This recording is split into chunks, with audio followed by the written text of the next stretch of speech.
Good afternoon, everyone. My name is Stephanie Carranza, and I'll be your moderator for today's webinar.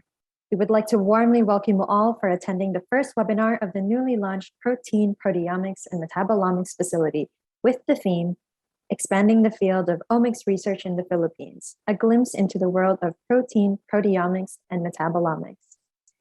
Today, we'll be graced with the presence of several speakers who have contributed in the fields of protein characterization, proteomics, and metabolomics, as we not only look into these wonders of the fields, but the pivotal roles that they would play in the progression and improvement of the Philippines.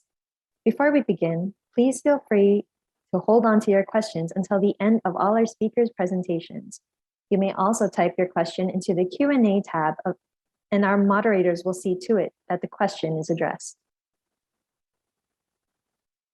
Our first speaker this afternoon is Dr. Neil Andrew Bascos, who is the Program Director of the PGC PPMF. He earned his doctorate degree in molecular and cellular biology from Tulane University at New Orleans, Louisiana. Dr. Bascos is an associate professor at the UP National Institute for Molecular Biology and Biotechnology, and he's also the principal investigator of the NIMBB Protein Structure and Immunology Laboratory. His research interests include protein structural analysis through biophysical techniques and computational modeling algorithms to study cellular and immunological systems. Currently, his research focuses on integrin subunit structures and their role in the modulation of cancer metastasis. Dr. Neil's research group is also involved in the structural analyses of proteins of SARS-CoV-2 virus. Ladies and gentlemen, let us all welcome our very own PPMF Director, Dr. Neil Andrew Bascos. Good morning, everyone, and thank you for joining us here at the first of what we hope to be a series of webinars that we will host here at the PGC PPMF. Now, today we'll be talking about many applications for the facility that will involve both basic protein research as well as applications towards, of course, proteomics and metabolomics research. So my task for the first part of the series would be to talk about how the different applications that we have here in the facility will let us look at many research problems that deal with basic protein research. And I'd like to start off with a common problem that we now all face, that of our restricted laboratory access. So what we here at the PPMF have learned to recognize is that this pandemic really has been problematic, to say the least, for our research projects. At the very least, they have delayed some of our research work, and at worst, they have put a stop to the work that we can do, partly because a lot of people can't get to their labs. So what we're showing you now is a very dismal sight of having no people in the laboratories, and this is at the height of a pandemic, wherein while people did want to go in, because of safety reasons, people have not had a chance to do so. We're glad that in the past few weeks, we've seen an easing of the restrictions. And of course, it's been much easier and safer to go back to the laboratory. But we recognize that's not true for all researchers that are in the country. And we hope that our capabilities at the PPMF can at the very least help in trying to alleviate this, meaning if there's a way for us to help run some of your research projects with us at the PPMF, then we would want to be able to do so. Okay, and so with that, we want to again introduce the Protein, Proteomics, and Metabolomics facility here at the PGC. So the PGC's PPMF is the newest core facility that we have for the Philippine Genome Center. And with it, we have sought to expand the capabilities of PGC and Philippine research in general to do more multi-omics level studies. So the past few years, we've seen the advancement in our genomics capabilities. So coming from the basic sequencing studies to next generation sequencing applications that have seen its use in, of course, monitoring our own involvement in the SARS-CoV-2 response.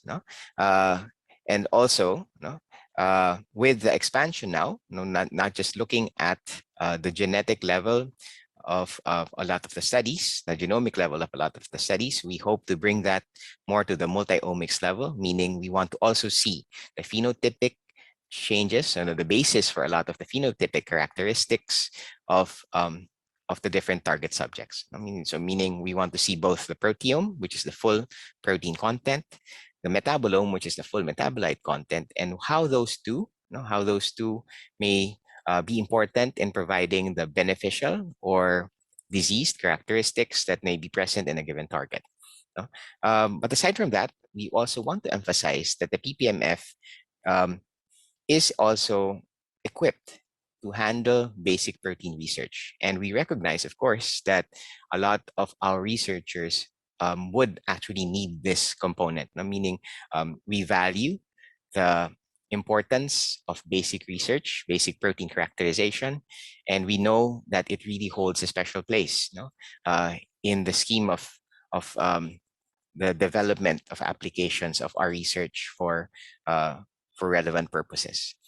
Okay, so that's how we want to approach the development of protein research ideas within the country. And we hope to facilitate this by inviting our researchers to talk with us, to have more personalized designs for their research projects. In fact, we invite them to come up with what we call modular analysis plans. Now, we know that a lot of the researches have to be tailor-made. There's not one plan, there's not one methodology that may be applicable to all researchers. We recognize the individuality of the researchers and the research problems that they may want to tackle. And so the PPMF wants our partner researchers to come up with these modular analysis plans. And these therefore take a listing of the different services that we have at the facility and try to put them together into their own personalized plan, right? So here's just a listing of our some basic available researches in the facility. So we can then try to choose from these many options to figure out what it is that we would want so that we can try to run them for you in order to solve your research problems.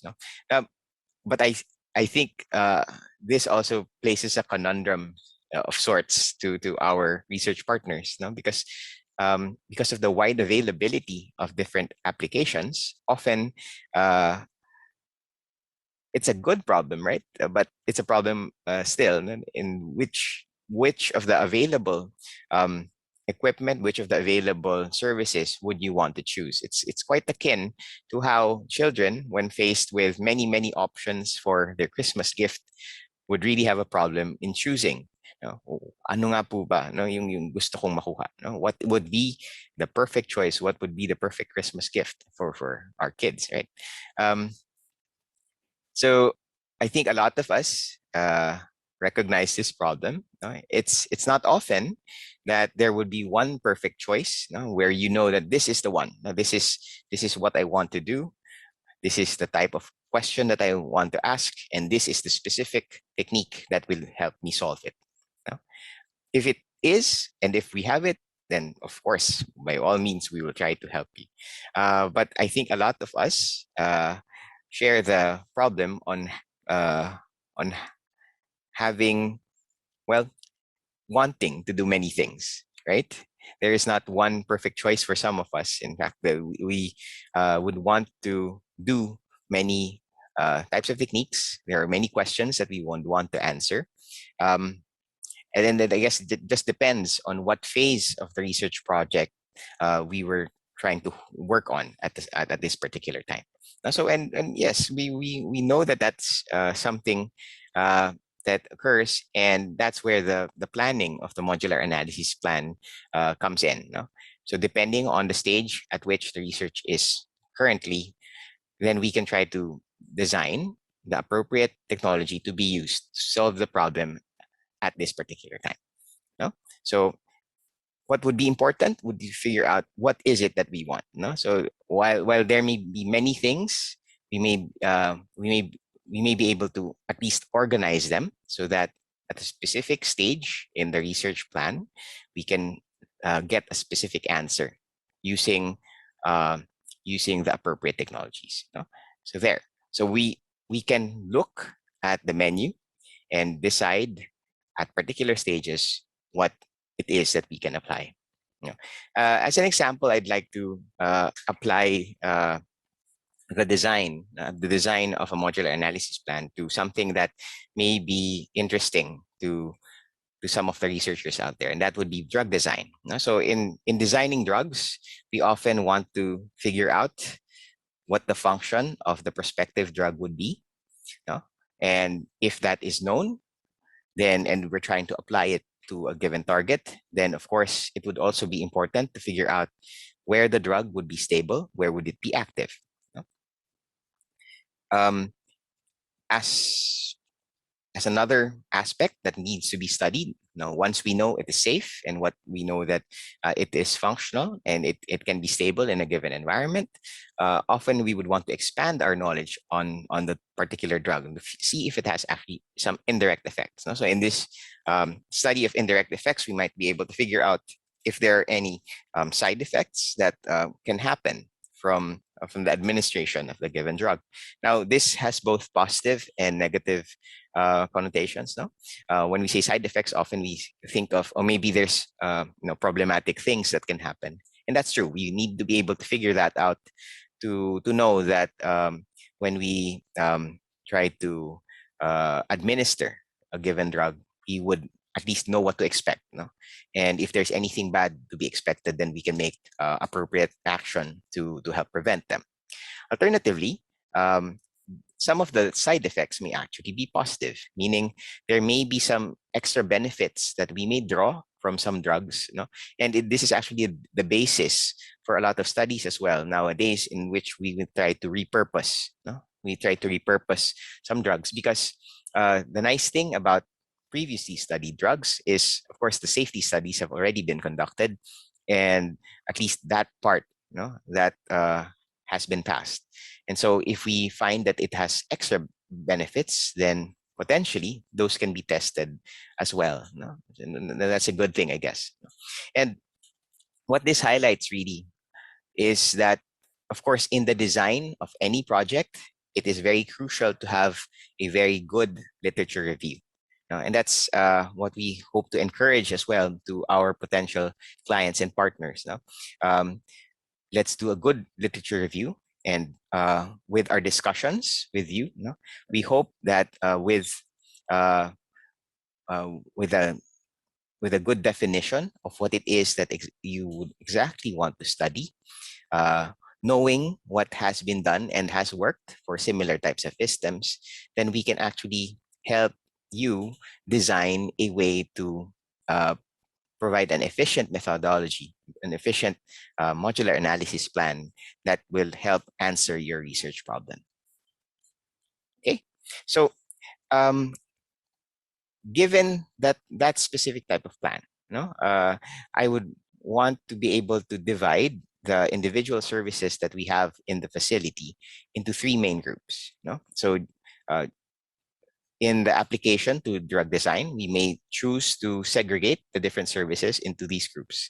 Of course, these groupings can change depending on the research problem, but in this particular case, we can subdivide them into initial phases, let's say, that would be involved in recombinant protein work. So often when we want to study the function of a drug target, we want to figure out if a specific receptor, a specific target protein exists within a given system.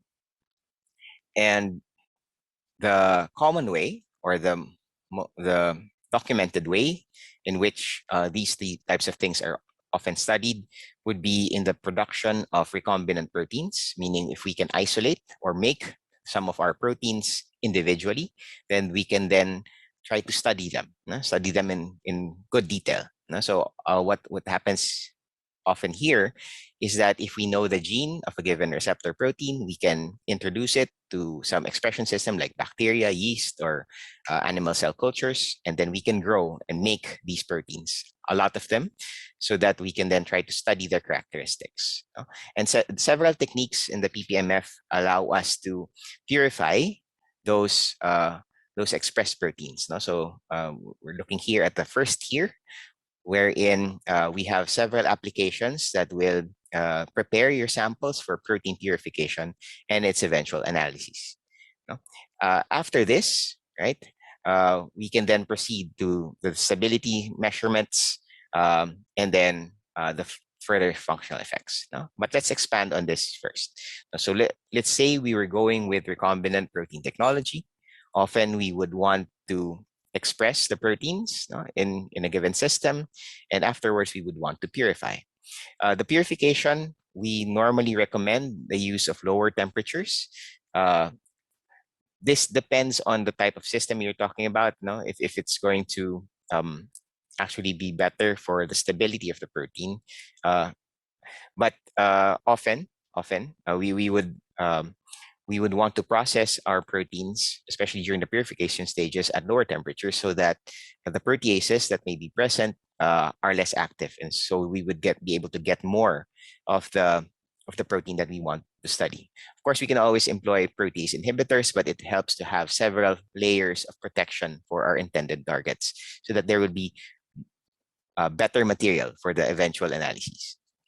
So for that type, so if we needed to keep our systems in lower temperature environments, then we do have the use of the cold room in the PPMF, in which we can place several of the equipment like the sonicators and the FPLC systems to ensure that the processing of the protein will be at a controlled environment and kept that way, so that we minimize whatever damage can happen. And this just shows you some potential results. So through polyacrylamide gel electrophoresis or page analyses, we may be able to track the different stages at which we can sample during the protein purification. So we're showing here the progression of a protein extract as it starts from the initial cell lysis stages on to different stages of purification through chromatography that can be employed through our FPLC system. So if often in our recombinant proteins, or the proteins we produce, we can place a tag. A tag is a way in which we can try to fish out or bind the recombinant protein that we designed by a column that has specific affinity for that tag.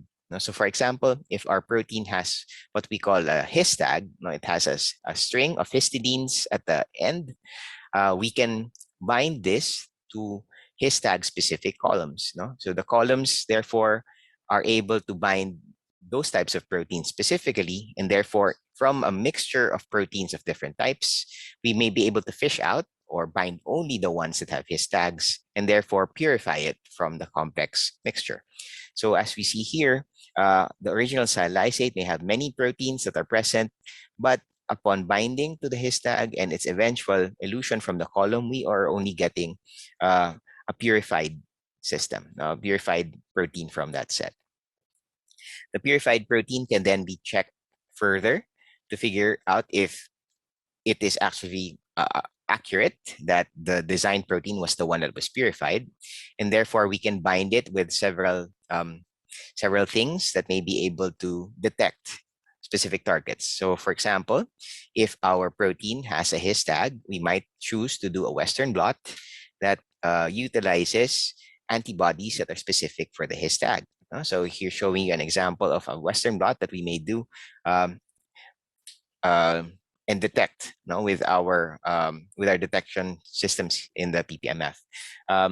So through the SDS page, we see that a purified protein can be present, and through a Western blot, we may be able to detect whether or not antibodies will be able to bind that target specifically. And if it is specific for the histidines, then we know now, okay, if we're detecting it there, then yes, that's a histidine-containing protein. If you can get that a little bit more specific, meaning if you have antibodies that are specific to a given type of protein, not just the tag, but the actual protein itself that you've created. In this case, we tried to make a recombinant form of an integrin alpha 3 subunit which has an antibody that is specific for it. And so the use of that type of antibody is shown to bind that specific target in this system. And so we know that the recombinant protein that was purified contains both the designed integrin alpha 3 subunit portions as well as the tag. So again, these types of analyses can be designed to cater to different research problems depending on what it is that you're trying to purify and what it is you're trying to detect. Okay, so having analyzed, having produced, let's say, a recombinant protein that has a specific function, we can then now try to figure out if there are certain characteristics that this protein would have. No? Often we would want to figure out, let's say, if it can bind a given ligand. No? So if applying this again to drug design, we might be able to, we would want to be able to find out if the receptor protein that was made is able to bind the drugs that are supposed to target it. No? Alternatively, we might also want to find out if some modifications are present in the receptor protein that was made that are characteristic, let's say, of a wild type or a normal form of the protein, or are characteristic of a mutant form of the protein. No? So the stabilities of the protein receptor in wild type and mutant forms are often studied, and we have the equipment for that, and also the binding affinities between ligands and receptors. And we can do that as well in the laboratory. That involves the second tier techniques, right? We've already seen the Western blot. Now we'll talk about CDORD spectroscopy and surface plasmon resonance.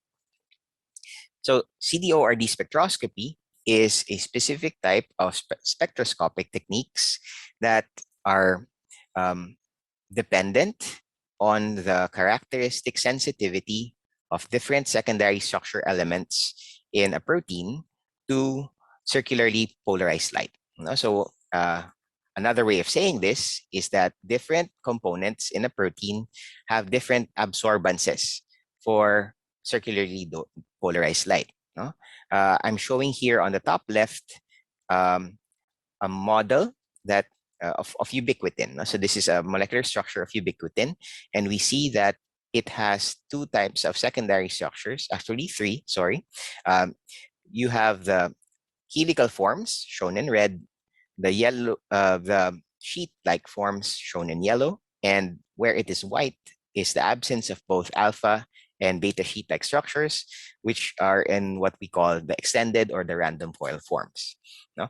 Now, the interesting thing about proteins, no, and the secondary structures is that the presence of these different components actually changes the way in which that type of protein is able to absorb circular polarized light of different wavelengths. No? And that means if we hit these types of proteins with different wavelengths of circular polarized light, then their absorbance pattern would be different depending on whether or not they are mainly alpha helical or mainly beta sheet-like or mainly extended. The bottom graph shows us that. No? So if the protein that is hit is mainly alpha helical, so which means that if the secondary structure components of the protein are mainly of the red form, then the spectrum that we are to expect would be something like this, the black line, no? Wherein there's a high absorbance at around 190 and a negative value at near 222. No? So that characteristic shape, if observed in the CD spectrum of a sample, suggests that that type of structure is mainly alpha helical. If the pattern observed is more like this red line, no, then it would be characteristic of a protein that has mainly beta sheet-like properties. So a protein that has mainly the yellow elements would have this type of spectrum. If, like ubiquitin, you have both, then it will actually be somewhere in between those two. Okay, and there another thing, no, if it was mainly extended, meaning if the protein that you have is mainly unstructured, meaning it doesn't have the red or the yellow types of components, and mainly the white, meaning extended coils, then actually what you would expect as a spectrum would be the green line, shown here by number 3, which is what is expected for the extended or random coils. No? So what this shows us is that CD spectroscopy allows us to be able to define the presence of the secondary structure elements in a given test sample. Now, it has two applications, therefore. It lets us already look at whether or not a protein with an expected secondary structure element content achieves that secondary structure content, meaning does it fold, no? Does it attain its functional form? Also, because we know that the loss of the secondary structure elements often coincides with the loss of the folding, meaning we go from the native state to a denatured state when we see the loss of the secondary structures. So a conversion between a mainly alpha helical structure to that of a mainly extended form is usually um, uh, usually depicts the unraveling or the denaturation of the protein. No, so if we track conditions that will cause that conversion from the alpha helical to an extended form, then we know conditions that will actually denature your protein. No, so in the conditions that does not happen, then you know that your protein is stable. Okay, so we can see that through CD analyses, we can actually determine stabilities of proteins. As an example here, here's example of data that we have for wild type and mutant forms of a certain protein that has mainly alpha helical content. And as you can see, it has the characteristic CD spectrum for both. No? This is wild type JD and the mutant JDD35N. But upon heating, if we track the ellipticity at this specific wavelength, it actually goes higher. So going higher at that position is what will happen when it's going from alpha helical to the extended form. No? And so we can check how that that value for 222 actually goes from a low value of ellipticity to a high value of ellipticity as we go, let's say, from 320 Kelvin to 360 Kelvin. And that tracks how the proteins are denatured, no? As we apply higher temperatures. The data that's being presented here shows us that the wild type and mutant forms have different ways of achieving that unraveling. And in fact, that the wild type is a bit more stable, no? A bit more stable than the mutant form, suggesting that the mutation actually causes a loss in stability. So this type of analysis through CD spectroscopy lets us look at stabilities of our receptors and also checks if the structures of the receptors are achieved in the conditions that we apply to fold them. Okay, right. So aside from protein receptor stabilities, again, we also might want to figure out if the receptors we want to study are able to bind the target drugs. No? And for that, we have another system that's available in the PPMF, and that's our BIACOR SPR system, or our surface plasmon resonance system. So our surface plasmon resonance spectroscopic technique, no, essentially looks at binding affinity of receptors and ligands. And in a nutshell, what happens is if you have ligands that are able to bind the receptor, that causes an increased amount of material that can adsorb to the detector plate. And what that does is it is converted to a change in signal because of the SPR effect, or the surface plasmon resonance effect. Essentially, we track it like this. No? As more of the material is bound, we see that the effect changes until it is saturated.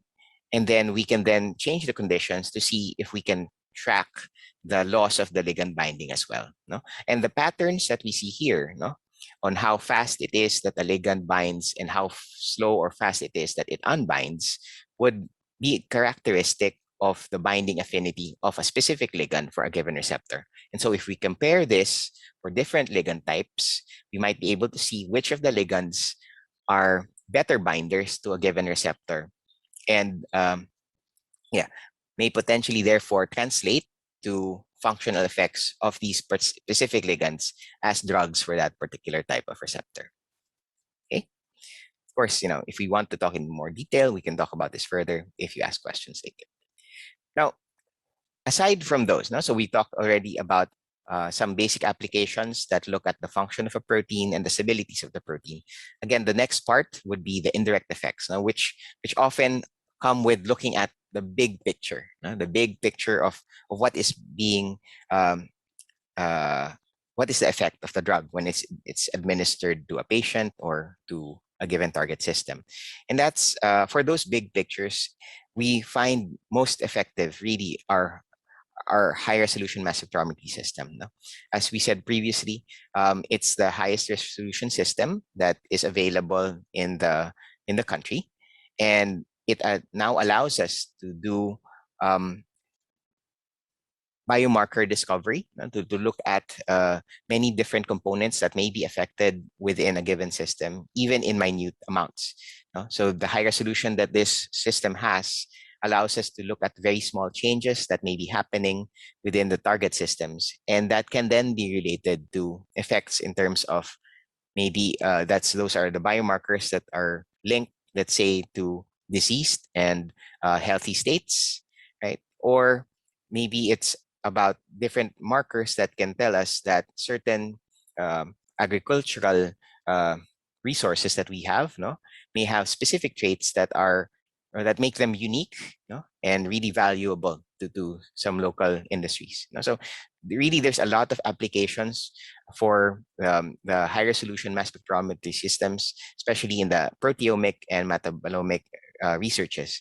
And examples of these would be provided to us by our next speakers, which is brings us back again to the menu.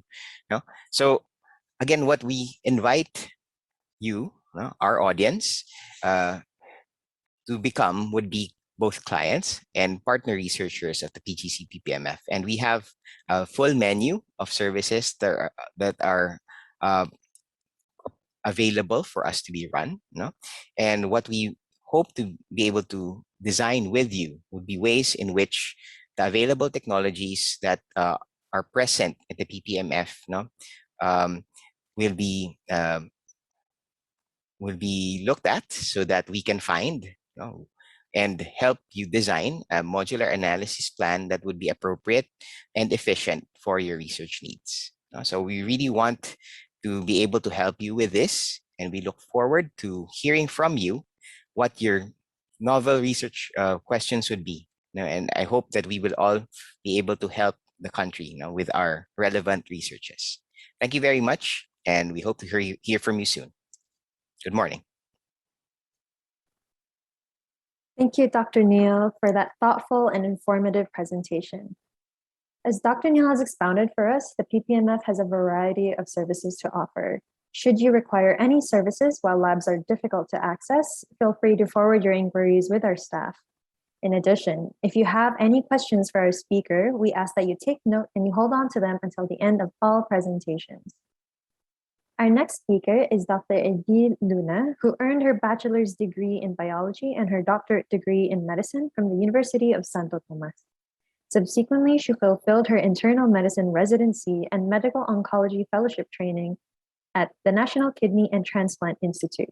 Her hospital affiliations include the National Kidney and Transplant Institute, the Lung Center of the Philippines, and the St. Luke's Medical Center at Quezon City. Once again, let's please warmly welcome Dr. Herdy Luna.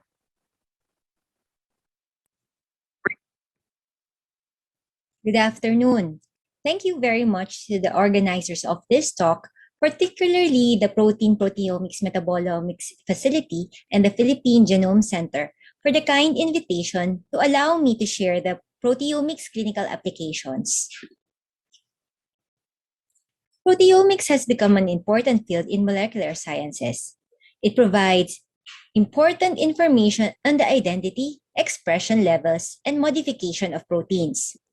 For instance, cancer proteomics unraveled key information in the mechanistic studies on tumor growth and metastasis, which has contributed to the identification of clinically applicable biomarkers as well as therapeutic targets. The integration of proteomic studies with other omics is providing extensive data related to molecular mechanisms and target modulators. These data may be analyzed and processed through bioinformatic pipelines to obtain useful information. Currently, genomics is one of the leading tests to determine actionable mutation or druggable targets in cancer care. This immensely aids in cancer's personalized treatment and understands its biological course and progress. Though according to Dr. Clive De Santos, you can sequence as many genomes as you like, but in the end, you still don't really know which proteins are actually responsible for the onset and generation of disease. Hence, we discuss today proteomics and its clinical applications. This is my discussion outline. Proteomics is the study of the entire set of proteins expressed in a cell, tissue, or individual. With the advent of mass spectrometry-based protein analysis technology, large-scale protein analysis has now become widely used. Proteomics involves a wide range of processes such as protein expression profiling, protein modification, protein-protein interactions, protein structure, and protein function. The results obtained from such tasks can be used to decipher disease processes, provide diagnosis, and prognosis of disease. In addition, this also aid in the drug development and deliver the basis for biological discovery. With the development of proteomics technology and its application to various diseases, especially cancer, significant progress has been made identifying clinically applicable biomarkers and new therapeutic targets.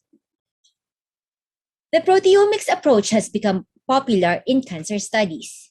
Proteomics-based technologies have enabled identification of potential biomarkers and protein expression patterns that can be used to assess tumor prognosis, prediction, tumor classification, and identify potential responders for specific treatment.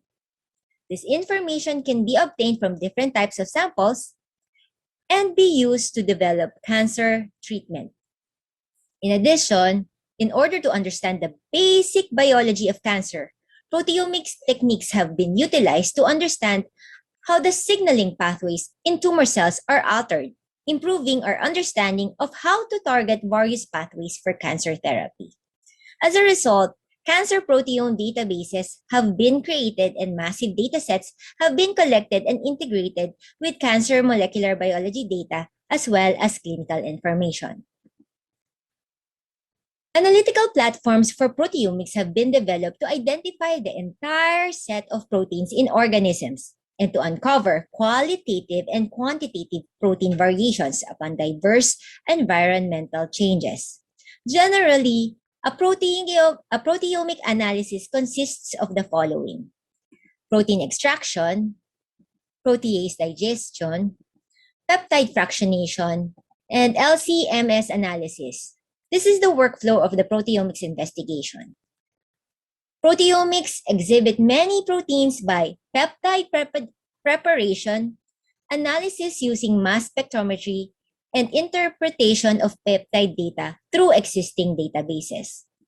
An attractive part of the proteomics field is its ability to reveal novel biomarkers, for example, as cancer progresses, or if there is resistance, changes in the protein profiles, and differences in the protein distributions, both in the tissues or bodily fluids such as the blood, can be examined through quantitative analysis.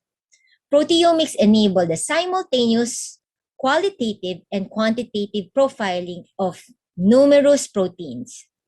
Liquid chromatography mass spectrometry is a key technique that obtains high-resolution spectra of mixed peptides, allowing the discovery of sensitive and specific biomarkers associated with cancer. The high-throughput technologies based on this technique enable semi-quantitative and quantitative analysis. Cancer involves aberrant cell proliferation in which the cell cycle of the normal cell becomes dysregulated due to a variety of genetic alterations. Cancer can occur in any tissue of the body and is characterized by its ability to invade or spread to other tissues and organs. This is invasion, metastasis, angiogenesis, and also evasion of immune system, immune cells, and apoptosis. In particular, malignant tumors not only grow rapidly and metastasize to other organs, but also can develop resistance to the drugs used in the treatment, thereby threatening the life of the patient. Genomes and proteomes of patients suffering from specific diseases like cancer are being studied to understand the genetic basis of diseases. Proteomics has emerged as an important research tool for exploring the biological changes in cancer. Based on proteomics technology, key information such as protein targets and signaling pathways related to the growth of cells and metastasis of the cancer cells have been identified. Proteomic approaches are being used to improve the screening and early detection of cancer, which is achieved by identifying proteins whose expression is affected by the disease process. An individual protein that indicates disease is called a biomarker, whereas a set of proteins with altered expression level is called a protein signature. For a biomarker or protein signature to be useful as a candidate for early screening and detection of cancer, it must be secreted in body fluids.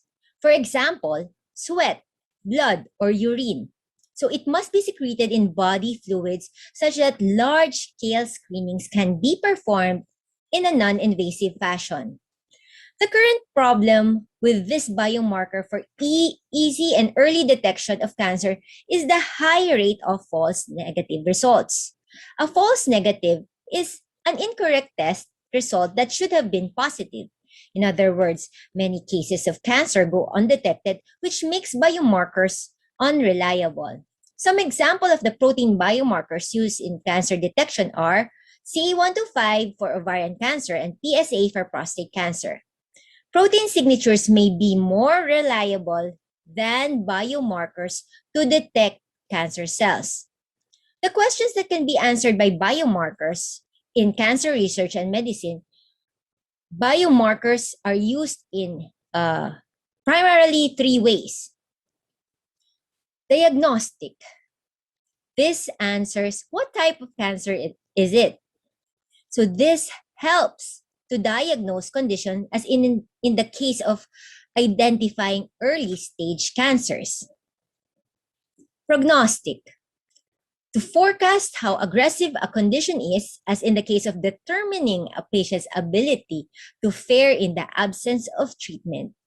It answers, is it likely to develop this cancer? Predictive. To predict how well a patient will respond to treatment. It answers, is this the optimal drug for my cancer? And proteomics also is being utilized to develop individualized treatment plans.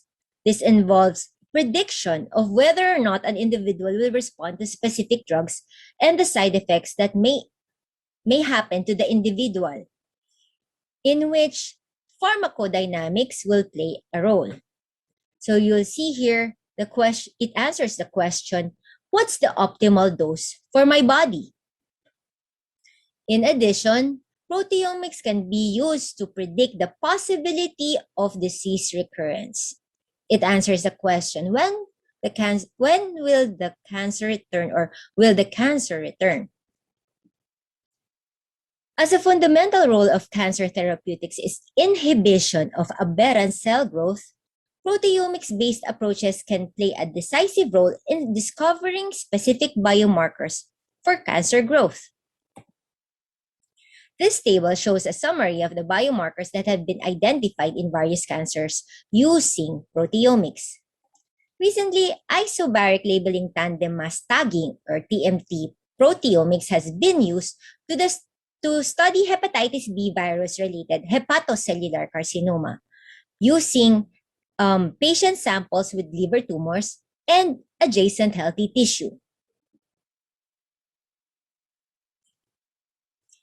Also, proteomic approaches elucidated that pyrroline 5-carboxylate reductase 2 or PYCR2, and alcohol dehydrogenase 1A, alpha polypeptide are related to metabolic reprogramming in HAC.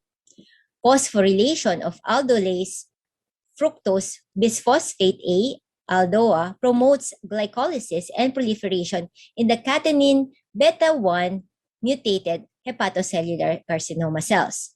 This study has provided mechanistic insight on how to develop effective therapies for the clinical treatment of hepatocellular carcinoma. Genetically engineered mouse models and primary pancreatic epithelial cells have been developed to perform transcriptomics, proteomics, and metabolomic analysis in pancreatic cells. This study shows that liver kinase beta-1, LKB1, in primary pancreatic epithelial cells regulates pathways associated with glycolysis, serine metabolism, and DNA methylation using TMT labeling proteomics and proteomic datasets, suggesting that these may regulate growth of pancreatic cancer cells. Furthermore, it found mechanism that the loss of LKB1 and the activation of KRAS seen in the oncogenicity is facilitated with the mTOR-dependent pathway. These findings comprehend biological mechanism as regulating the growth of cancer and highlight novel proteomic approaches to analyzing genes, proteins, and metabolites for discovering new cancer therapeutics. An understanding of the tumor and the stromal compartments is vital for understanding the growth that occurs in cancer.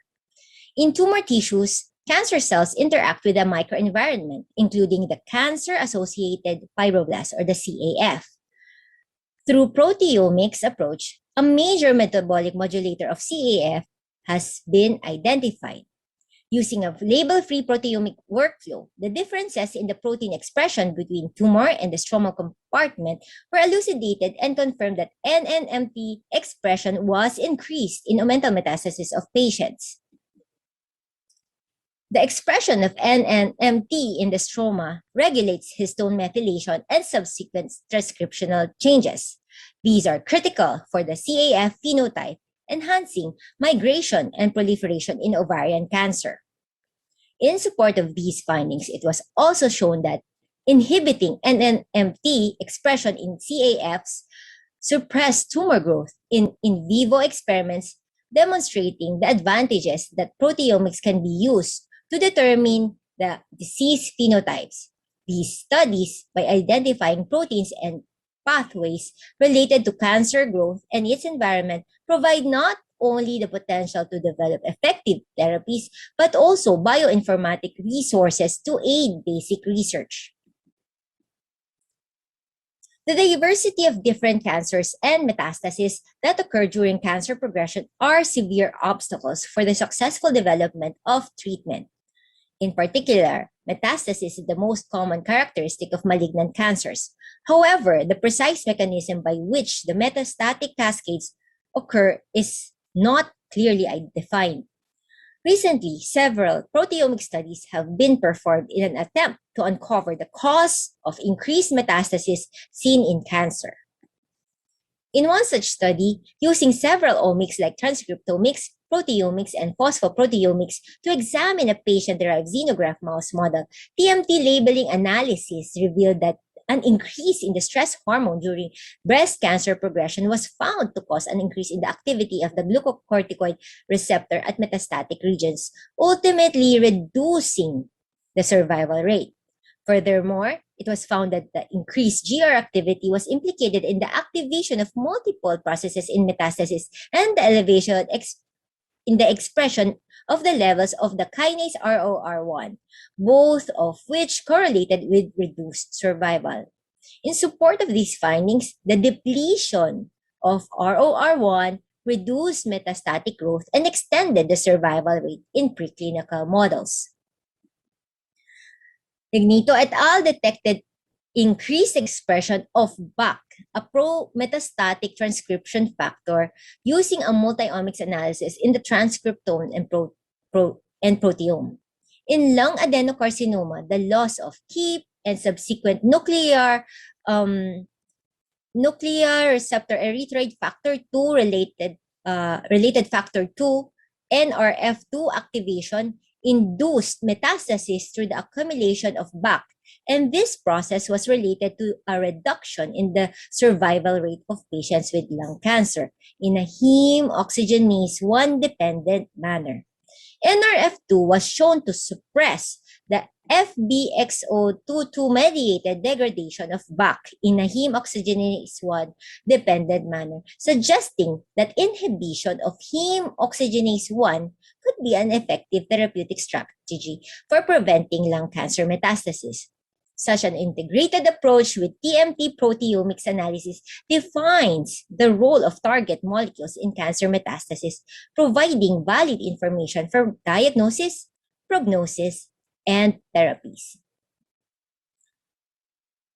Drug resistance can recur despite treatments such as surgery, chemotherapy, suggesting that recurrent cancer contains cells that are resistant to anti-cancer drugs.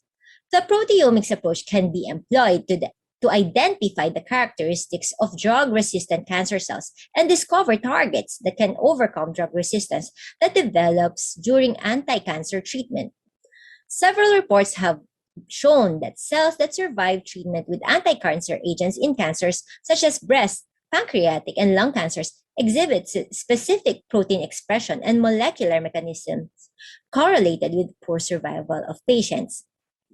The characteristic drug-resistant cancer cells are related to the stemness in development, progression, recurrence, and metastasis. Cancer stem cells isolated from breast cell lines exhibit drug resistance, and proteomic analysis of these cells suggest new specific markers and therapeutic targets for cancer stem cells. Rafael et al. Suggested that the importance of targeting leukemic stem cells as the reason for poor clinical outcomes after treatment for AML is due to chemotherapy-resistant cells. Hematopoietic stem progenitor cells and leukemic stem cells population analysis revealed that IL-3RA and CD99 could be markers of leukemic stem cells. In addition, pancreatic cancer with poor prognosis and cancer stem cells are characterized by changes in the carbon metabolism and lipid metabolism. Proteomic analysis revealed that the proteins with the highest increase in CSC were associated with carbon metabolism, and the inhibition of fatty acid synthesis reduced CSC viability, implying a key metabolic pathway regulating CSCs. The activity of drug-resistant cancer cells, or CSCs, interferes with the treatment process, and cancers in which these cells exist are classified as intractable cancers that cannot be treated with conventional anti-cancer drugs. Therefore, for an optimal cancer therapy, it is necessary to identify specific proteins in these cells to identify new diagnostic and therapeutic targets. Another important cancer site to discuss in drug resistance is lung cancer. So here, applications of proteomics and phosphoproteomics can be applied in EGFR mutant cell lines. In lung cancer resistant to EGFR tyrosine kinase inhibitor, PI3K mTOR inhibitor was used to combine to overcome resistance. And in the Philippines, we have the Cancer Proteomics for Cancer Initiative, or Clinical Proteomics for Cancer Initiative, as the first proteomic study in cancer patients to develop and determine the proteomic atlas of Filipino non-small cell lung carcinoma cohort. We understand the need for better diagnosis, precise therapeutic approach, and the need for specific drug targets. Hence, we recruit and apply proteomic analysis among paired tumor and normal tissue, and also correlate the protein markers in the patient and the specimen information. The drug target discovery aims to explore biomarker or companion biomarkers for precision therapy and prevention of adverse side effects, as well as determine or identify the candidate targets for existing drug development.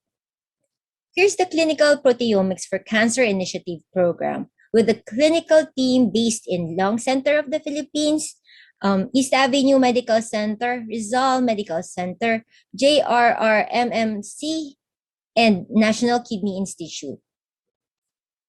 The clinical team will recruits the patient and performs the sample extraction, to which subsequent endorsement for protein extraction and quality control will be forwarded to the molecular team at the NIMBB. Subsequently, proteomic analysis will be performed by proteomics team at the Institute of Chemistry in UP Diliman.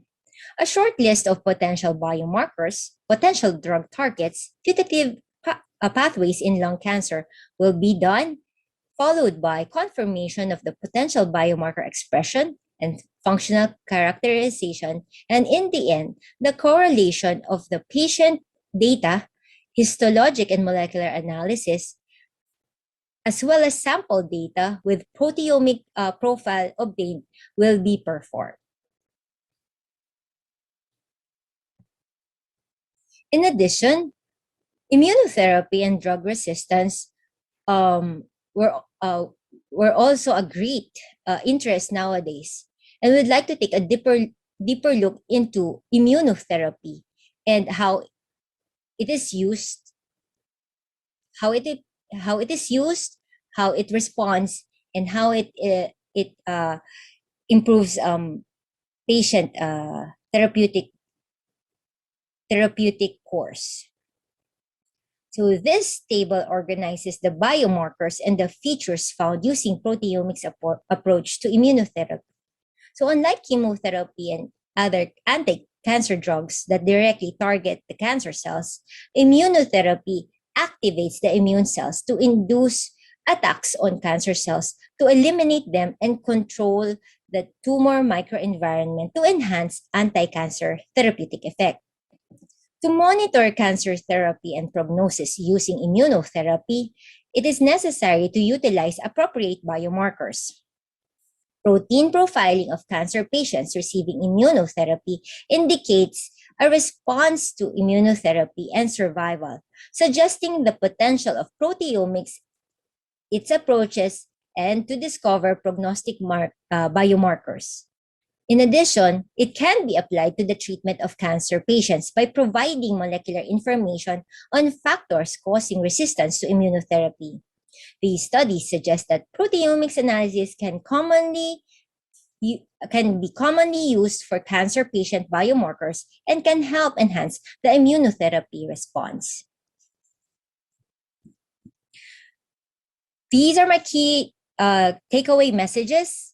Proteomics provides valuable information in several areas. These include protein profiles, protein levels, sites of modification, and protein interactions in pathophysiological conditions.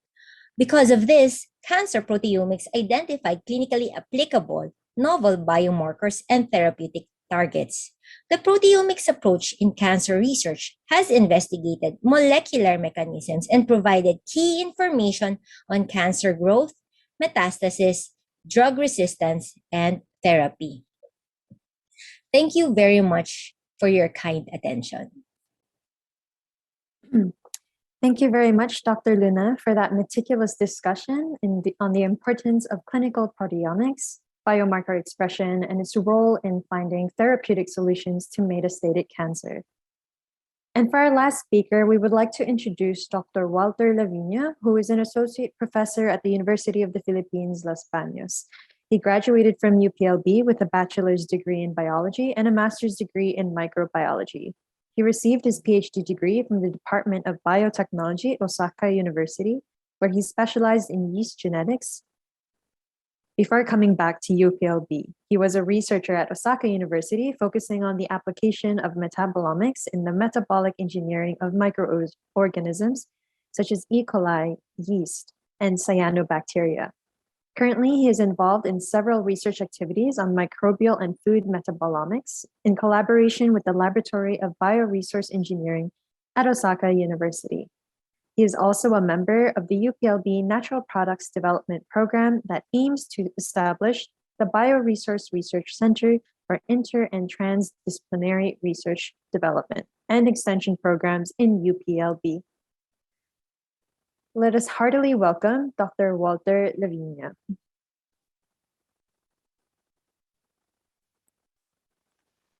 Good afternoon, everybody. Thank you very much to PGC for giving me the opportunity to be part of this webinar. Today, I will talk about the applications of metabolomics. Here is the outline of my talk today. First, I will be making a brief introduction of metabolomics and then proceed with the applications of metabolomics with emphasis on the optimization of 1-butanol production and food metabolomics research activities conducted in my previous laboratory. In biological systems, biochemical information runs through a complex pattern of interactions between DNA, RNA, protein, and metabolites. In the process, metabolites mediate the regulation of metabolism in response to environmental changes in order to adapt to various ecological situations. Since metabolites are end products of cellular regulatory processes, their amount in the sample can be considered as good estimation of the final response of a biological system to changes in genetic and environmental factors. Thus, metabolomics can be used to globally assess the cellular state of a biological sample. In this era, omics-based techniques have been the method of choice for discovering new information and elucidating biological phenomena. Metabolomics, the comprehensive analysis of metabolites and other small molecules in biological samples, offers a different approach and is a fast-growing field in omics research. Various samples can be analyzed using metabolomics, from microbial cells, animals, plants, food, among others. This slide describes the general workflow of a metabolomics experiment. The process includes sample preparation, sample analysis, data analysis, and data interpretation. Biological samples analyzed include bacterial cells, animal cells and tissues, plant cells and tissues, food samples, and medical samples such as blood and urine. In sample preparation, two processes are important: quenching and extraction. Quenching refers to the process of stopping all biological reactions in the cell to ensure that the true quantity of metabolites are measured accurately at a given time. Quenching should be quick, reproducible, and should avoid metabolite leakage. Extraction, on the other hand, is a process of obtaining metabolites in a sample. In extraction, cell or sample properties as well as reactivity of enzymes should be considered. Sample analysis involves the separation and detection of metabolites. Analytical tools for metabolomics include magnetic resonance spectroscopy or NMR, gas chromatography mass spectrometry or GCMS, and liquid chromatography mass spectrometry or LCMS. After sample analysis, the data has to be organized into a matrix before it can be subjected to multivariate analysis such as principal component analysis or PCA. The applications of metabolomics are very diverse. Different sources like books or journal articles will give you a different list, but for simplicity, I divided it into 4 different categories: 1. Bioscience, 2. Medical, 3. Bioindustry, and 4. Food and agriculture. Metabolomics is a very useful tool for bioscience research, especially for functional genomics. Metabolomics can help unravel gene functions and interactions in bacterial, plant, animal, and human research. It also has a great value in the field of medicine and diagnostics, such as in clinical research or public health. Metabolomics can be tapped to discover biomarkers that can be used as new diagnostic tools or assays. Metabolomics can also be beneficial in bioindustry, such as in bioproduction. In the next slides, I will discuss its application on biofuel production in more detail. Lastly, metabolomics is widely applied and has a positive impact on food and agriculture. It is currently being used for detection of food adulteration and in assisting breeders in strategic trait optimization. In this presentation, I will give more focus on bioindustry and food metabolomics, since these are the research areas that I am involved in.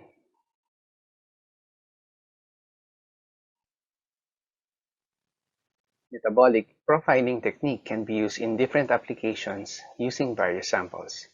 It can be used for making chemical inventory, chemotaxonomy, enzyme annotation, pathway analysis, and biochemical phenotyping. The following slides will give examples of this type of techniques as it is applied to different fields such as bioindustry, medical, or agriculture. I was lucky enough to be part of the Bio-Research Laboratory in Osaka University as a postdoc. This laboratory under Professor Ichiro Fukasaki specializes on metabolomics research and its application in various fields. Let me give you some examples on how metabolomics can be applied to various research studies. In the field of bioscience, metabolomics was applied to the study of vertebrate development. Zebrafish is a model or animal for early development and organismic formation in vertebrates. This animal is also used for toxicology studies and environmental monitoring. In this study, the metabolome of zebrafish was ascertained, wherein they found out that the metabolome reflected the dynamic changes in zebrafish embryogenesis. Here, the metabolome was used as fingerprints for identification of embryonic stages. Next is the application of metabolomics in medicine and diagnostics. In metabolomics, biomarkers are small molecules or metabolites that can be used to distinguish two groups of samples.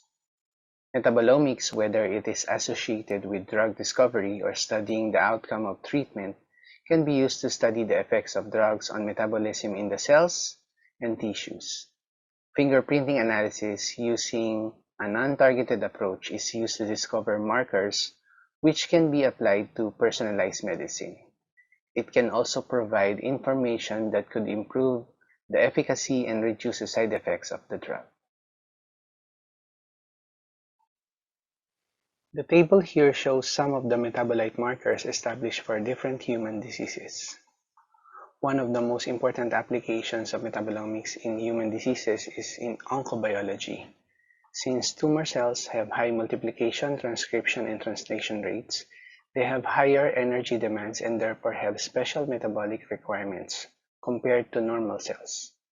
Thus, metabolomics can be used to detect tumor cells by looking at potential biomarkers for tumor processes and cancer. For example, UPLC-TOF mass spectrometry was able to detect alteration in lipid metabolism in patients with liver carcinoma. The onset of a disease is affected by genetic and environmental factors. Thus, metabolomics may be useful for clarifying the metabolic mechanism of a disease. For example, the hypoglycemic effect of Crassotreia gigas polysaccharides were studied using UPLC-Q-TOF-MS. In this study, they were able to find 19 metabolites involved in amino acid metabolism, carbohydrate metabolism, and purine metabolism as potential therapeutic biomarkers. The manufacture of bioproducts that are commercially relevant is essential to the energy, material, pharmaceutical, food, and agriculture industries. Biomanufacturing uses biological systems to produce these products, and this approach relies heavily on omics technology. The figure shows an overview of the typical metabolomics experiment conducted for bioprocessing. Applying metabolomics to bioprocessing involves measuring the metabolites from both media or extracellular and within the cells or intracellular. Both targeted and non-targeted metabolomics are used for bioindustrial applications in which GCMS and LCMS are used.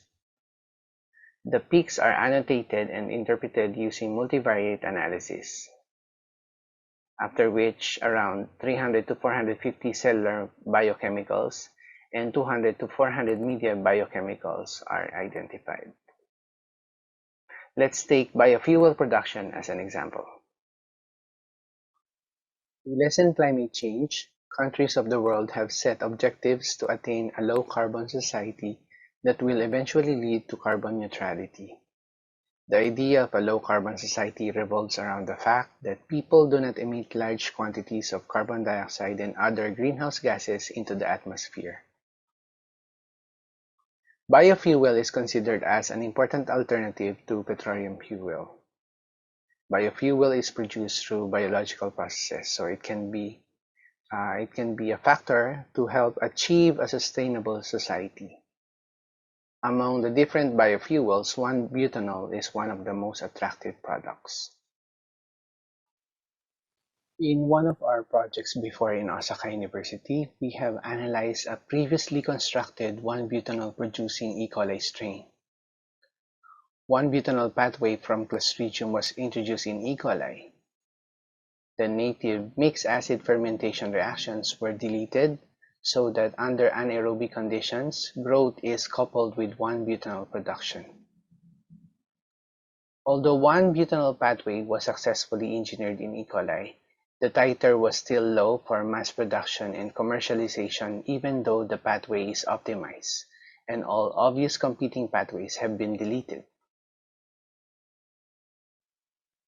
How did we solve this using the metabolomics approach? We performed comparative metabolome analysis of the low and high 1-butanol producing strains to search for non-obvious gene targets for strain improvement.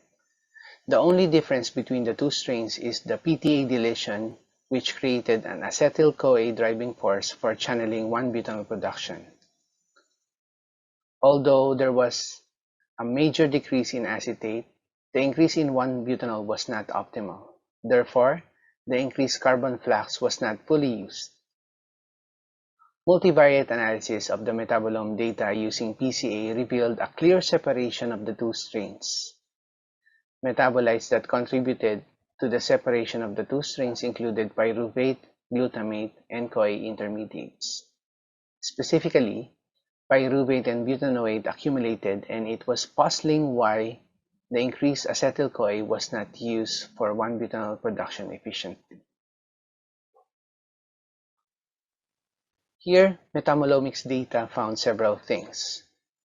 A rate-limiting step caused butanoate accumulation. Second, CoAs are trapped as CoA intermediates.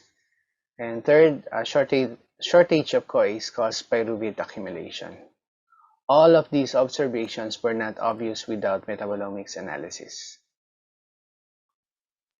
So the metabolome data gave us a clear picture on how to approach the strain improvement strategy of high producer E. coli. That is to optimize the ADHE2 expression level to pull the reaction towards 1-butanol production. After overexpression of ADHE2, a substantial increase in 1-butanol production was observed in the new strain. Next is metabolomics in food and agriculture. Plants have the ability to produce up to 25,000 compounds at any given time, and it is estimated that there are around 200 to 1 million different metabolites produced by the plant kingdom. These metabolites produced by plants serve as food, fuel, feedstock, medicinal compounds, polymers, fibers, waxes, adhesives, dyes, and fragrances. Now we can look at the chemical inventory of a plant cell due to advances in analytical technology and the establishment of metabolomics.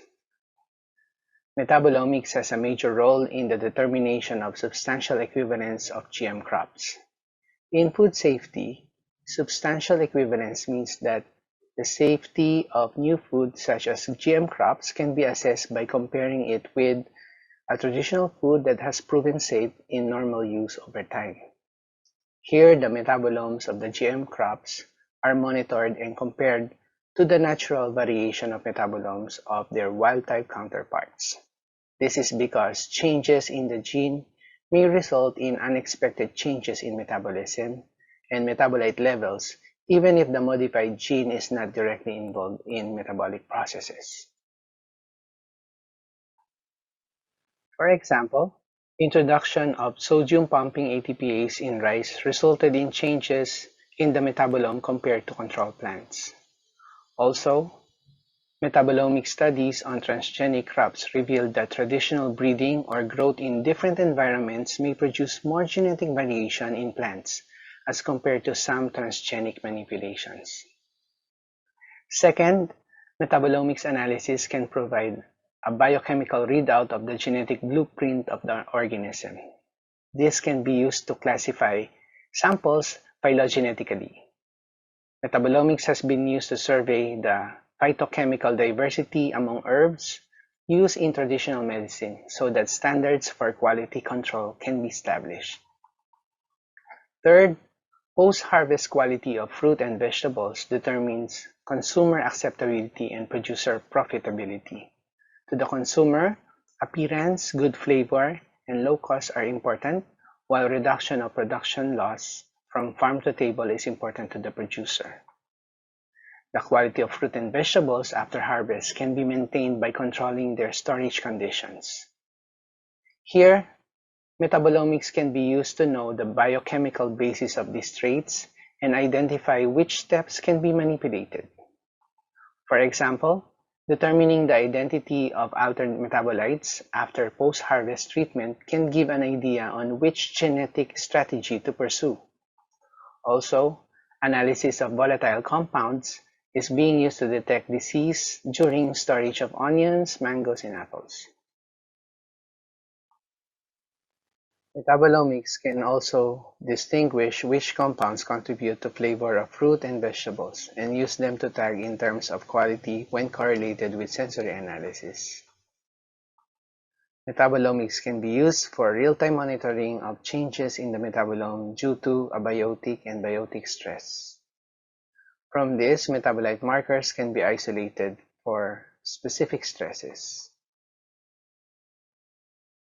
Functional genomics refers to the study of physiological and biochemical consequences of gene function and interactions.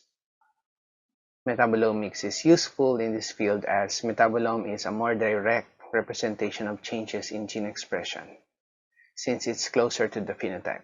In fact, the Arabidopsis Metabolomics Consortium is trying to elucidate the entire metabolic complement of Arabidopsis and integrate it with the genomic, transcriptomics, and proteome data.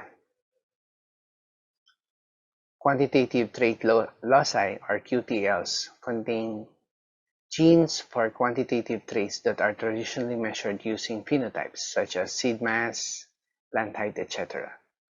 Although QTLs can be found on different chromosomes, their products are part of a pathway to determine a phenotype.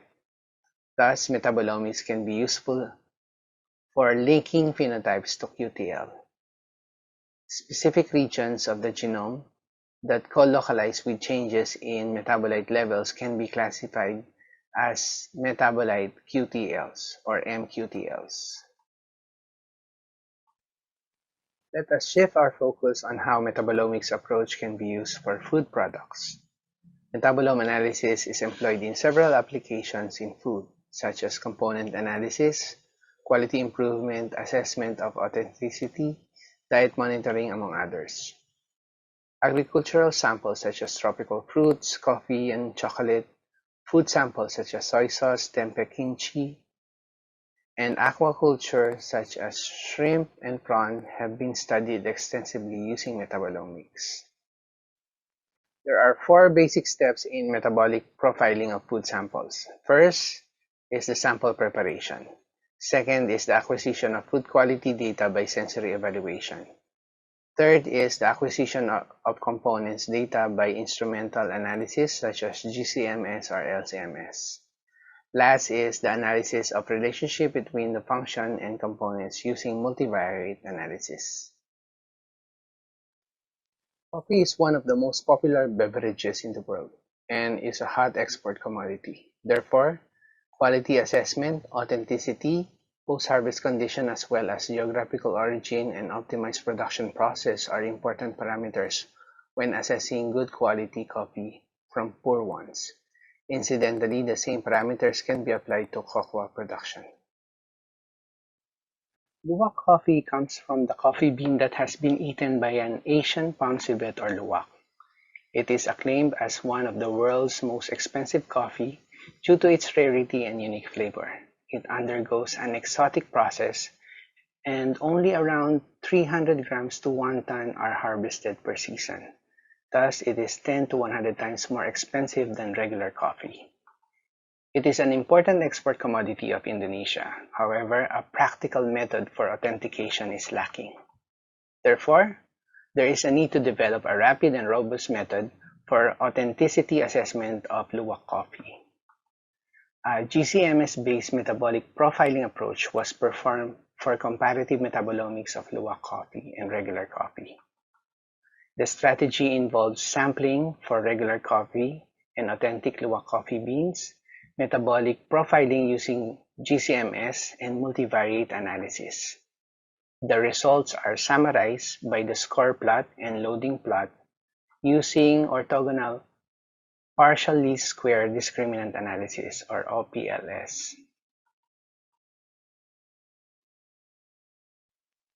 Here we found that luwak coffee shown in red in the score plot clearly separated from the regular coffee shown in black. The loading plot at the bottom shows that malic acid, citric acid, and glycolic acid are important metabolites that contributed to the separation of the two clusters. On the right shows the principal component analysis of the validation dataset. Samples that were tested included authentic luwak coffee, adulterated coffee, coffee blend, and regular coffee. PCA generated by projecting discriminant marker candidates were well clustered, meaning malic acid, citric acid, and glycolic acid can be used as discriminant markers to distinguish luwak coffee from other coffee types.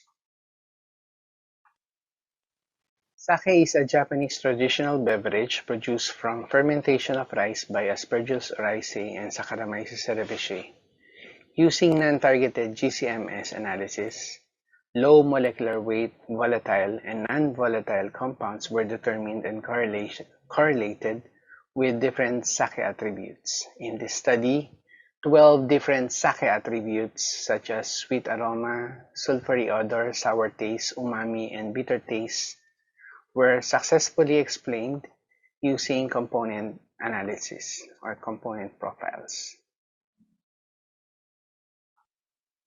A metabolic profiling approach was used to search for compounds that contribute to the intensity of umami taste in soy sauce. From 25 different kinds of soy sauce, around 427 compounds were determined. At the same time, sensory evaluation by a panel of experts was conducted to ascertain the umami taste intensity of each soy sauce sample. These datasets were used in regression analysis to determine which metabolites contributed to the umami taste of soy sauce samples. Aside from glutamic acid, this study found that fru-glu greatly contributed to the umami taste of the soy sauce. This study clearly shows that metabolic profiling approach coupled with sensory evaluation can be used effectively to determine metabolites related to taste. Using fruit as sample, metabolomics can be employed to study the ripening stage in fruit development, fruit characteristics, so that they may be used for quality evaluation and post-harvest strategies. In this study, GCMS-based metabolomics approach was able to see the distinct differences in metabolite profiles of shrimp grown in different aquaculture systems. Additionally, metabolites such as shikimic acid, beta-alanine, uric acid, hypoxanthine, inosine, homocysteine, methionine, phenylalanine, tryptophan, and lysine may serve as candidate markers to indicate the differences in shrimp thrown in different production systems. Finally, as a take-home message, metabolomics can be utilized for various kinds of samples using a variety of analytical techniques and data analysis platforms. So for metabolomics research, sky is the limit, so be imaginative. Thank you.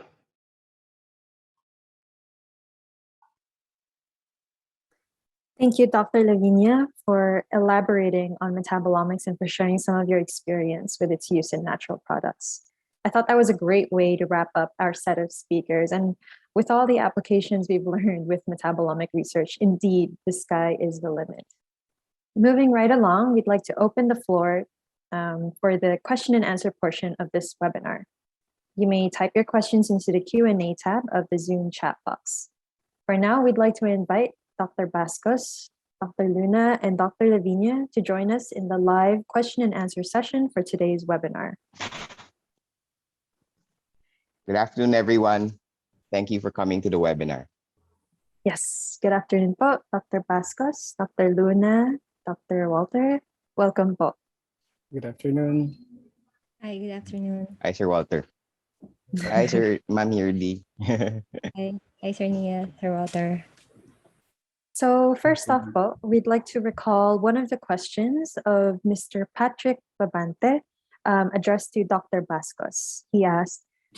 He stated, I am very interested on the research topic regarding schistosomiasis and praziquantel resistance schistosomiasis.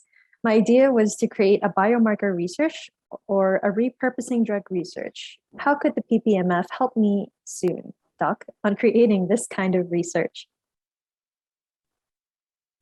And to this, Dr. Bascos answered that this would be interesting work, and for those in our audience, you can always email us your planned test samples, the number and type, and we hope to provide a possible methodology based on what you could provide for us. And of course, do let us know regarding the expected dates of the analysis, and we can confirm which of these services we may be able to provide. The PPMF email is ppmpfacility@pgc.up.edu.ph. Right, Steph, let me just add a little bit to that. So Sige po. again, no, so thank you for that question regarding schistosomiasis. It really would depend on depending on the sample regarding the biosafety. But yeah, if we could get more details about the project, I'm pretty sure we can come up with a potential methodology that we can check. No? And the question in kanina is how we can do this soon. So I'd like to get more details there regarding the expected dates, because of course we're starting up the facility and there are some equipment that we're making sure that is optimized. So that for the specific dates we can help you with, we can try to discuss that with you by email first, and then we can even set up a Zoom meeting with you. Thank you. Okay, thank you also, Mr. Babante, for your question. And now we move on to the next question by Mr. Jeremy Balaan. I've read that the most accurate protein structure prediction AI, AlphaFold 2, is already open source, if I'm not mistaken. Are you planning to integrate such software? And what kind of protein studies here in the Philippines would be much more feasible with such new softwares? Thank you. So AlphaFold really is a database that made predictions of several genomes now. So they're looking at potentially what proteins would look like. How we can incorporate that to studies in the Philippines? Well, given that most of the data is available, I think it would help in terms of having some basis for some homology modeling. It can be useful for things like when you want to study a novel protein, let's say. If you have a novel protein with, or what you think is a novel protein with a given sequence, we can then check if it has any related protein to it. That's your homologs. And often you might be able to find that there are structures that are already solved for that. So either in the PDB or in this case, AlphaFold. So AlphaFold can be searched for that. Now, you can submit your sequence, and they can provide you a potential structure for your protein of interest. Now, how you may use that for your own research depends on what aspect of the protein you want to study. So aside from getting a potential structure, kasi you might want to figure out, is there a specific part of the structure that would have to be looked at in terms of its function, and how yours might be different, let's say, from a wild type version. So of course, we at the PPMF would include that in some of the analyses that we would do. Now, if the type of research that we will engage you with would involve protein analysis, and of course, since these resources are available, then we could consider to include some of that in our input for you. Right. Hope that answers the question. Thank you very much for that, sir. And also, thank you for the question, Mr. Jeremy Palad. And now we have another question from Ma'am Vivian Panis, addressed to Dr. Luna. Good afternoon, Dr. Luna. For the omics techniques that you have described earlier for drug markers in cancer, already a part of routine patient diagnosis for cancer patients in NKTI and Lung Center of the Philippines. Is there already a practice of personalized medicine in the Philippines using the omics techniques? So regarding genomics, yes, there are threads to utilize this technology in proper identification of mutations and druggable targets. However, for, proteomics is still new, and there's probably a need to translate this into more commercial availability. Commercially, the availability should be standardized, also validated. And right now, genomics is now the current technology being used. And who knows, in the future, we might integrate everything, multi-omics, and in cancer diagnosis and treatment is very important to have a comprehensive information so as to have a very good diagnostic, predictive value to treatment, as well as learn about the pharmacodynamics and inputs to possible recurrence. Thank you very much for that, Dr. Luna. And thank you, Ms. Vivian, for your question. We have one anonymous question for Dr. Bascos. So for protein characterization, are there limitations in the types of proteins that can be analyzed? Thank you. Now that's a hard question from the anonymous question. It depends on the type of analysis you want to do. There are always limits, and the limits would be defined by what a particular analytic technique would be sensitive to. Often you would find the limits in terms of size.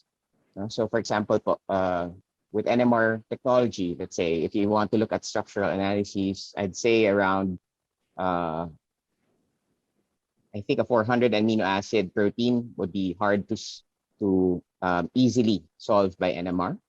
But then when there are limitations for a particular technique, then you can always back it up with a different type of analysis. And that's why we have several options that are available.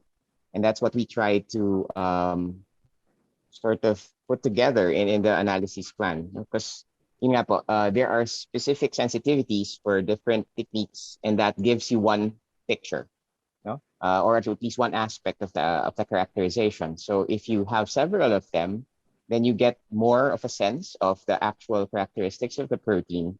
And hopefully that means you get a better idea, let's say, of the functions that it may have, or the dysfunction that it may have caught with a certain modification that happened. So yeah, I hope that answers it. Yes, that is a bit of a broad question, but Dr. Bascos, I think he answered that well. Thank you, Anon, for your question. We have another anonymous question addressed to Dr. Lavinia. Good afternoon. Great topic on the study on metabolomics of kopi luwak. I am a coffee lover. Were there specific compounds or metabolites present in kopi luwak compared to regular coffee? Thanks a lot. Thank you for that question. With comparative metabolomics, which is the technique that we use for differentiating kopi luwak with a regular coffee, so we detected and we annotated several or a number of metabolites. And we, based on the loading plot in PCA, we were able to find out three major metabolites that differentiates or separates the kopi luwak from the regular coffee. So these three are citric acid, malic acid, and glycolic acid. So these three acids we can use as biomarkers. So these are markers for coffee luwak. So that's what we found out. So of course, there are several metabolites that are in the middle of the loading plot. So this means that these metabolites are common in regular coffee and coffee luwak. But the one that differentiates them, the flavor, and maybe the aroma, because we say that coffee luwak is very good. It tastes very good. It smells good. So are those three metabolites: citric acid, malic acid, and glycolic acid. I see. Thank you for that, Dr. Linya. Thank you. And thank you, Anon, for your question. We have a steady stream of questions coming in, so I hope everyone stays patient with us.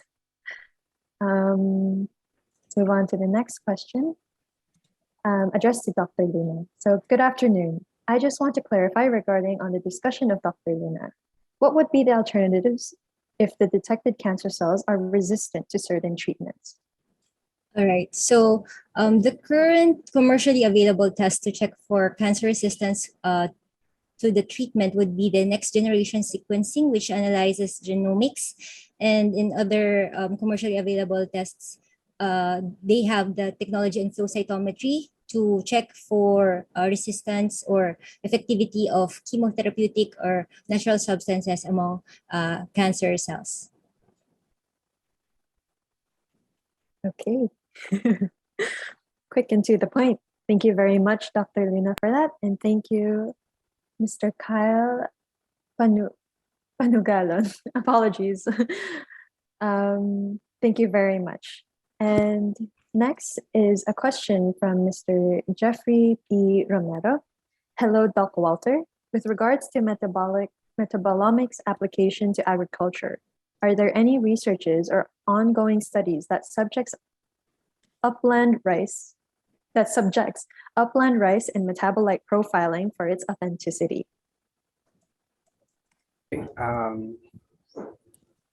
So this pertains to research in rice, right?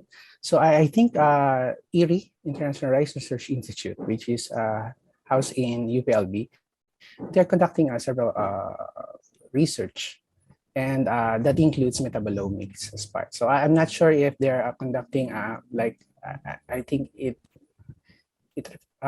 it's something about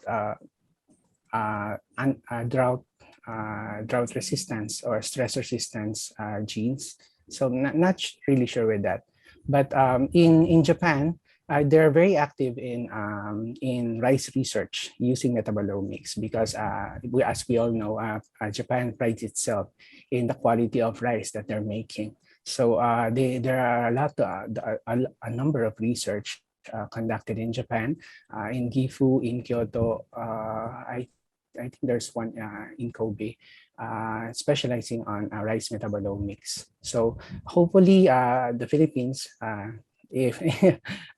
should start doing research on rice, metabolomics on rice. So I think the most important thing to analyze now is how do we make our rice stress resistant and disease resistant. So we can use metabolomics for that. So I see. That's very insightful. Thank you for that, Dr. Walter. And I hope that answered your question, Mr. Jeffrey Romero. Another question from Ms. Vivian Panis, this time to Dr. Walter. Good afternoon po, Dr. Lavinia. With your expertise in metabolomics and sky is the limit, what will be your priority project focusing on metabolomics research that will benefit the Filipino farmers for agriculture? Thank you very much for that question. So right now, I'm trying to spearhead the research on coconut. So as we all know, coconut, banana, those are commodities that are very in demand. So those are our commodities for export. So I plan to spearhead the research on coconut because we're trying to prepare a good standard for coconut. So the coconut, so this is in cooperation with Indonesia, Philippines, and Thailand. So this will be a collaborative project with Osaka University. So we are planning to profile coconut samples from all those parts. If other countries would like to join in, I think it's possible. But we want to, because we are the primary exporters of coconut. So we plan to create a standard, an international standard for coconut.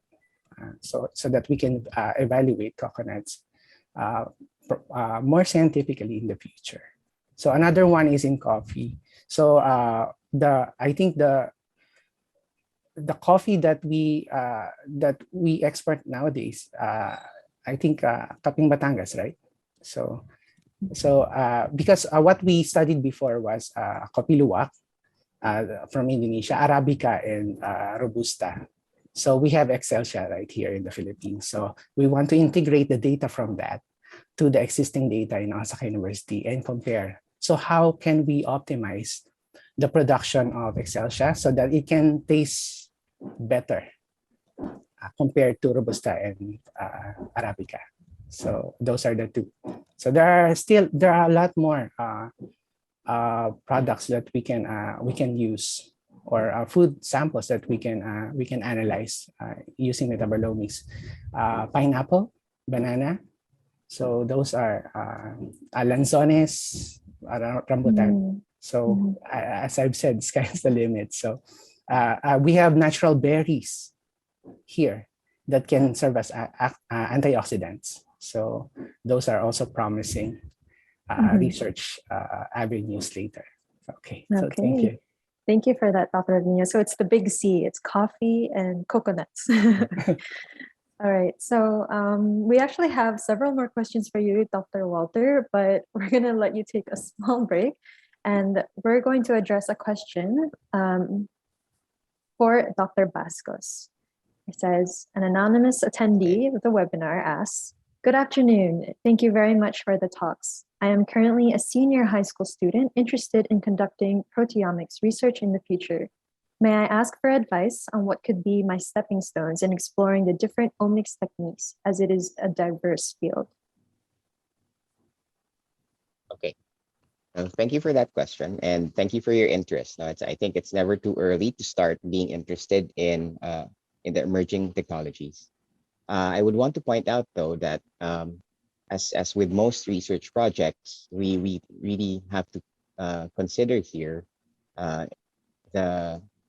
both the infrastructure capabilities and the available resources that the researchers would have.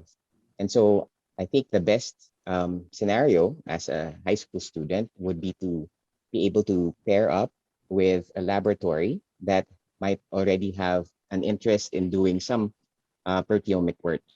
And so it doesn't have to be an actual project that the lab already has, but something aligned to what a lab might want to do. And in fact, maybe upon your consultation with a PI or with a professor from a given lab, you may be able to introduce to them specific questions that you might want answered. And so sometimes it's good to have these fresh perspectives from new students. And if it's something that the lab can be able to accommodate, then potentially that can be a project that can be able to utilize the facilities at PPMF. And yeah, I think that's a good start. And then, you know, if the results from this type of initial work prove promising, there's no reason why it can't be made into a full-grown project and even a, you know, a research program later on. So I hope you keep continuing being interested in that. Yes, I think we all echo that same sentiment. I hope the high school student continues and stays curious for omics research. We go back to Dr. Lavinia because we have to knock out some of these questions. So, hi, Dr. Lavinia, and this is from MCT Suchiya. Good afternoon. What would be the challenging step or method in metabolomics if working with animal tissue samples? Okay, thank you very much for that question. So, mostly the problem with working with animal tissues is the matrix. So because we know animal tissues, the animal tissues are well, more or less more complicated.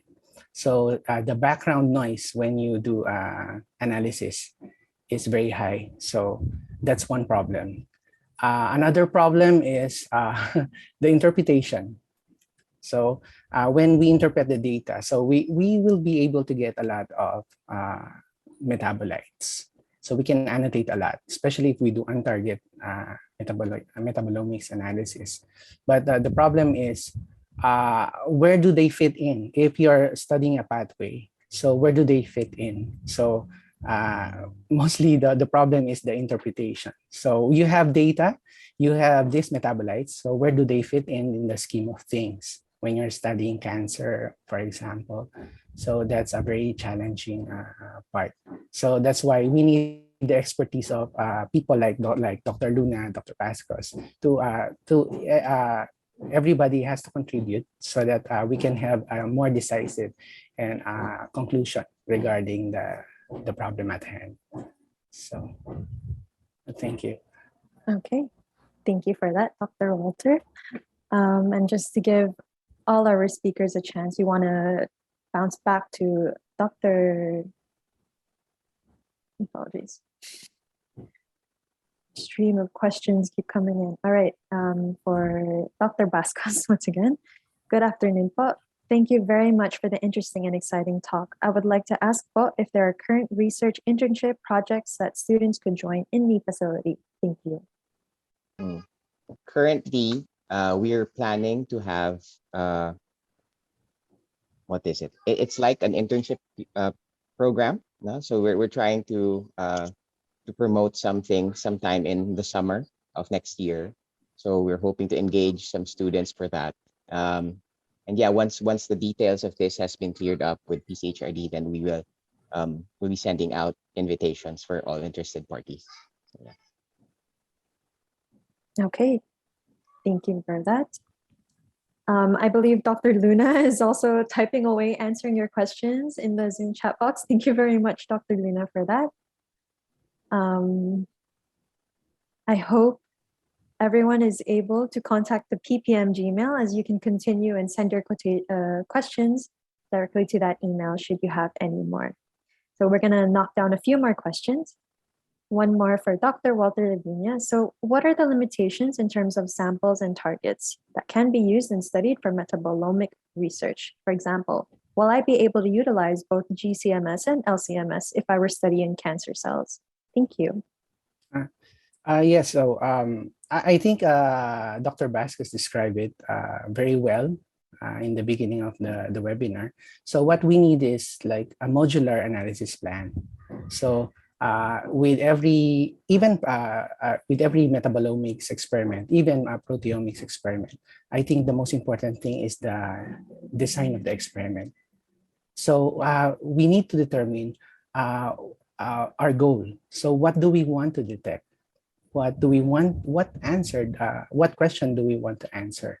So if we have that answer, or we have that, we can build a working hypothesis, then we can go to the next part of the pipeline, which is to design what platform we're going to use. So to answer the question, so we can use GCMS, or we can use LCMS, or we can use both for analysis. for analysis of the metabolome profile. So depending on what you want to study. So there are two basic approaches in metabolomics. So you have the untargeted metabolomics, and then you have the targeted metabolomics. So for untargeted, what you want to detect are all the compounds that you can analyze or you can detect. So in that case, I think a GCMS is more applicable, is better because it's easier to use. So when we do targeted metabolomics, we usually use LCMS. So because it is more sensitive and and more accurate in predicting the M/C ratios. So yes. Okay, thank you, Dr. Walter. So the takeaway is that we should know what we want. Yes. All right, so another question for Dr. Luna. We're just going to keep going until the time runs out. So good afternoon, Dr. Luna, from Mr. Kyle Lesler Panugalon. Apologies if I don't pronounce your name correctly. I just want to ask, is it possible that cancer treatments pose advanced repercussions to healthy cells instead of only targeting the cancer cells? If so, how do professionals deal with these? So historically, we don't have these technology available in the past. So we don't have genomics, proteomics. So the way science and treatments evolve is that it's through clinical trials. By doing the clinical trials, they gauge the benefit over the risk in any given treatment. So with the advent of newer technologies, we're able to zoom in that no two breast cancers are alike, no two lung cancers are alike. So just like our fingerprints, no, each individual has its own different tumor uniqueness as well. So here, your question is it possible that the cancer treatments pose adverse repercussions to healthy cells? So historically, cancer treatment via chemotherapy, no? So yes, they attack highly proliferating cells, meaning both cancer cells and some cells in the body, like your white blood cells, red blood cells, platelets, and those that proliferate fast could be affected, like your follicle cells and sperm cells. However, since with clinical trials, the risk and the benefits were measured, and the conclusions in these clinical trials and the recommendations is based on the higher benefit, which means saving a person's life more than the getting the side effects. So in essence, we discuss this in the clinics as the target goals as well as the possible risks that would come with the treatment. Now, nowadays, we have targeted treatment like your tyrosine kinase inhibitors in your EGFR mutant lung cancer patients. So there's another set of adverse events which can be induced by the medicine, but then very different side effect profile compared with your chemotherapy. In essence, we discuss this in the clinics also and give you an idea of the pros and cons in getting such treatment. In the end, it's always saving the person's life, and as well as managing the toxicities early on with the proper guidance from your doctors in order to get more gain or more benefit than the risks. So also in immunotherapy, they have different adverse events. So yes, we also discuss this with the patients. Other cancer treatments also include surgery and radiation. So again, the surgeon and the radiation oncologist will discuss with you what are the pros and cons of and the intent of this surgery, the radiation therapy. And in case of radiation therapy, they have actually in all treatment strategies nowadays, they have all improved over the years, meaning surgical expertise, radiation. From the conventional radiation, we now have the conformal, which means it conforms to the shape of the tumor, sparing the normal normal tissues. And in the case of chemotherapy, there are advanced chemotherapies with formulations that could targeting the tissue, the tumor tissue instead of the cancer, the normal tissues like your nanoparticle formulation. And again, we have your targeted treatment, your biological treatment, and your immunotherapy, which have different targets. All right, sorry for the long explanation, but yeah, again, the experts or the cancer specialists could guide you on what you're dealing with and what are the options in order to meet your goals, especially if your goal is cure. Thank you so much, That's Dr. Luna. A very thorough answer. I hope you found that suffice. Okay, and then since we're over time, but we'd like to address one more question because it is a common question we're seeing in the Q&A. Dr. Bascos, if you're still available. Yeah. We have one more question, but is that they ask, specifically for Mr. Kim Avisamis, will the PPMF host hands-on training sessions for students or researchers who wish to do these types of research? Thank you very much.